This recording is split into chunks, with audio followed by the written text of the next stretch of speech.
toutes les religions incorporent en sein une certaine violence, de l'exclusion. Et toutes les religions monothéistes sont excluantes, toutes sans exception.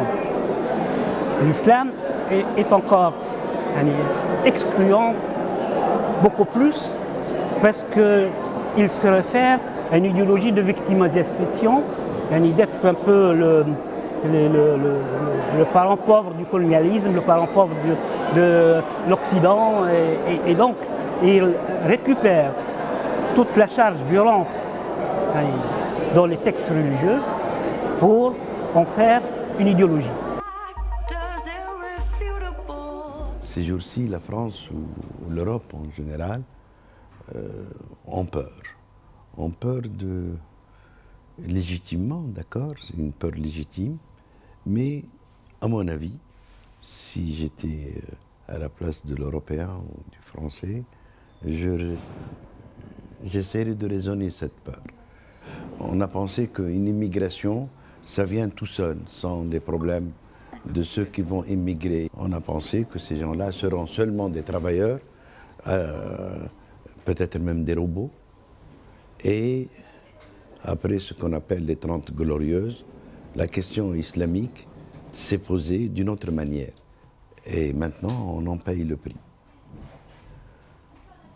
Et il faudrait que cette peur-là se transforme en un dialogue. Je suis assez optimiste pour que cette question de l'islam, cette intégration de l'islam dans l'espace français et européen se fera d'une manière sans accroc. Il faut qu'on comprenne que la religion islamique est une religion qui n'a absolument rien d'étranger au christianisme, rien d'étranger au judaïsme. Dans le Coran, il y a ce verset très clair: nous avons fait révéler la Torah et elle contient bonne guidance et lumière.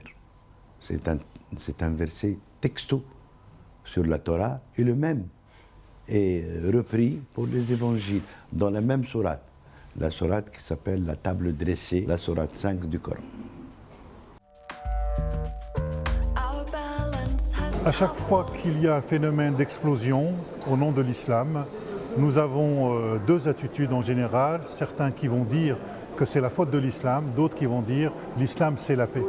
Simplement, la violence, c'est toujours la violence du moment. Et quand on veut analyser la violence dans le Coran, il faut essayer de comprendre la violence dans la société qui est derrière le Coran, pour savoir si le Coran est en phase avec le phénomène d'utilisation de la violence, ou est-ce qu'il la dépasse, ou comment il la dépasse.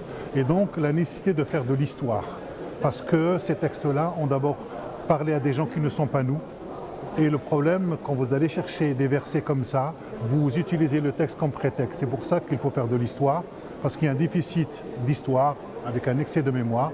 Et comme je le dis souvent, faute d'histoire, on se raconte des histoires et ça finit par faire des histoires. D'où l'importance de traiter les textes religieux aussi comme des documents historiques. C'est très symbolique ce qui se passe. Moi je sais que c'est utopique, Je lance l'idée comme ça, mais dans 20 ans peut-être ce sera possible. Dans 20 ans, comme ça, le monde entier va respecter l'islam de nouveau, une religion de paix, une religion de responsabilité.